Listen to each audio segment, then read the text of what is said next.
guys, it's Océane, and right now I'm about to teach you how to deal with life changes or any change that's happening in your life.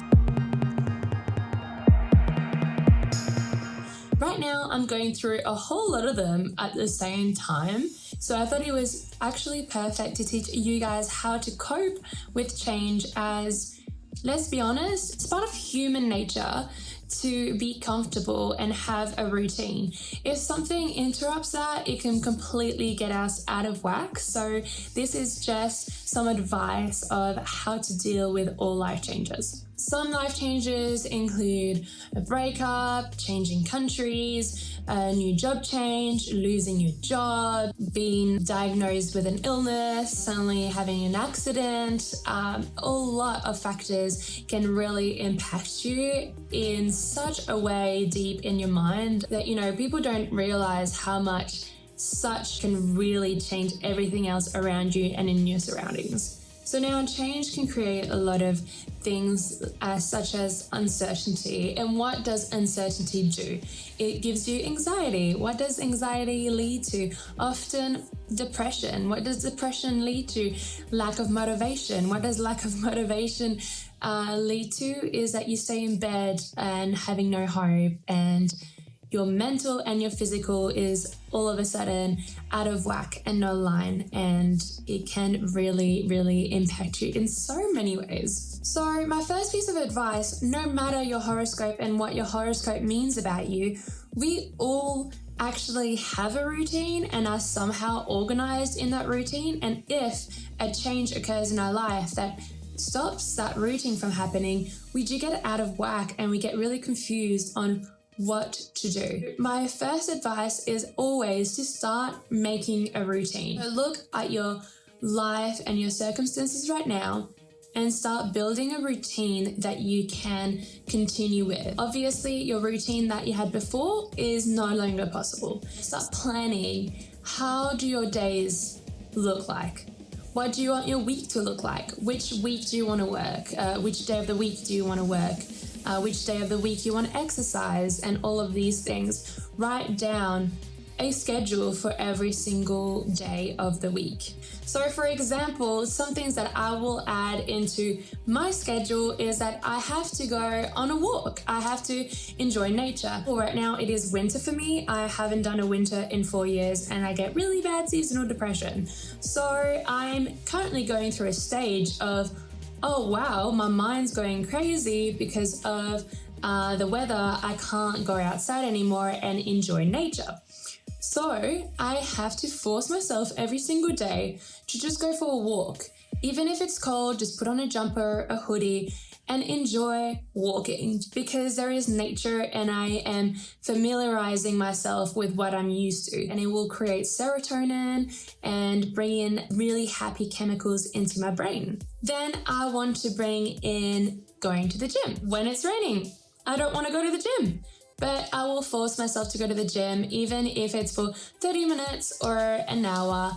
I will just go there and try to do my best. Some days you might not be able to do more than 30 minutes, and that's fine. But some days you can do an hour and a half, and that's amazing, because any kind of effort is doing good to your body. Now, I want to add regularly eating into it, because obviously if you are stressed, what happens? We often reduce our eating, which is kind of a bad thing. So you want to try to increase your fruit intake, eat regularly, and eat good. So then your soul and your body will be happy and thanking you. And then look after your sleep. So we often have issues of sleep when we are stressed and going through changes in our life. So what can we do to change our sleep? One thing that I find amazing is sleep hypnosis. I always put in my earphones and put in some hypnosis, and I will fall asleep to it. It works wonders for me. Some days can be a bit harder than others, and I will still be up for 30 minutes to an hour trying to listen to it. But some days I will fall asleep instantly. But the more you do it, the more you'll get accustomed to how hypnosis works, and you'll be doing it a lot faster. So that was an example of what I would do in my day, and that's just to try to really improve your mental health and your physical health. Now that you have your day scheduled out, what you want to do is that you want to try to do this as often as possible. Mostly because I know it's hard to get out of bed sometimes, to get motivated and to just do this, or just have an excuse that you're too busy to follow through with your organization. I know it's so hard. Trust me, I struggle with this myself. But you have to push through and really try to stick to it. Because in the end of the day, actions become habits once you do it a little bit every single day. So if you try to do something for 10 minutes every single day, it starts becoming a habit. Your body and your mind starts getting comfortable with that habit. So 10 minutes of exercise, all of a sudden, your body is accustomed to it. It starts being confident. It's like, oh, I know how to do 10 minutes of exercise. So the more confident you are at doing something, the more you'd want to do it. So that 10 minutes will suddenly become an hour of your day. So do try to push through, because habits don't just come naturally. You're not born with habits and confidence. You have to build them through. So try to learn how to build in little habits in your life that will create big changes in the long run. So my advice number 2, something that I personally find gives me the most anxiety is the fear of not knowing. So I have this really crazy fear of, oh my God, how I'm gonna afford life? How am I gonna do this? What if this fails? What if? What if is such a killer. We are so obsessed about what if, but in the end of the day, the only thing you can't change in your life is your past. Your past has already been made. Life happens and life throws bombs at us all the time.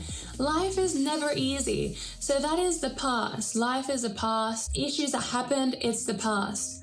What you can change is the present and the future. So while you're so worried about what if, in the end of the day, it's all about your decisions and your love and your passion and everything you do into it. So if you're 100% know that it's going to work, there's no need to be worried about a what if. So advice number 3 of dealing with change is that you want to try to get as much happy chemicals into your brain as possible, so then you can try to stress less and lower all of that negative energy. So what are the 4? So what are your 4 happy chemicals? You've got your dopamine, you've got your endorphins, you've got your serotonin, and you've got your oxytocin. So now, how can you try to get them into your life? Oxytocin is when you interact, it's like your love hormone. So what you want to do is that you want to have a pet. You know, cuddling a pet is really, really good. So cuddling a dog, cuddling a cat, going to your friend's house that has a dog or a cat, going to the shelter and just cuddling them. So that's definitely one of them. You want to also socialize. So you want to try to see your friends. You want to try to see your family or anyone that you may have that you can have a conversation with, or even if you just go outside and just meet new people, that will really bring some oxytocin into your brain, or go out for a massage because touch. So dopamine is a chemical that is a messenger. So it's going to bring in some high reward. It's going to bring in some motivation, some memory. Dopamine is quite important. So how do you get dopamine? Through a really healthy diet. So you want to have all your vitamins. You also get dopamine from exercise, meditation, listen to good music. Listening to music also brings in dopamine, and so does getting enough sleep. So sleep is important, guys. So now you want to bring up your serotonin. Serotonin is such a happy chemical. It's linked with your well-being, your happiness, and your mood balancing. And guess how you get serotonin, guys? Good diet and exercise. You also want to have some light exposure to get serotonin. So going outside and just enjoying your walk or enjoying nature is ways to bring up your serotonin. So now it leaves us with endorphins. So what exactly does endorphins do to your body is that it is kind of like a natural painkiller. It gives you the ability to handle pain and also experience pleasure. So how do you actually bring in some endorphins into your body? So you want to eat things like chocolate, things that do have endorphins in them. You want to go for a walk. You want to have intimate pleasure and fun. So you also want to have fun and laughing with your friends and, maybe watch a drama or something like that. Just anything that can bring in some laughter and some feelings back into your body. So hopefully you can find peace and abundance and so much goodness in your life to come. Your changes right now, it may seem like a big scary step, but life will be okay. Life will always be okay. Never give up hope because there's so much amazing goodness in this life. That leaves us to pretty much all of the advice I have for you today. I wish I could give you more, but obviously I'm just trying to give as much info as I can in a shorter video. So if you ever want more information and see what I'm up to and courses I'll be holding, please visit my website and all my information down below. It's down there. Good luck. I wish you all the best in what's happening in your life right now. And I can't wait to see your success. So if you have amazing success that came from watching this video or just simply from an experience that you thought you could never overcome, I would love to hear it. So if you want to comment it or just message me it, I would love to hear it. So have an amazing life, guys, and good luck.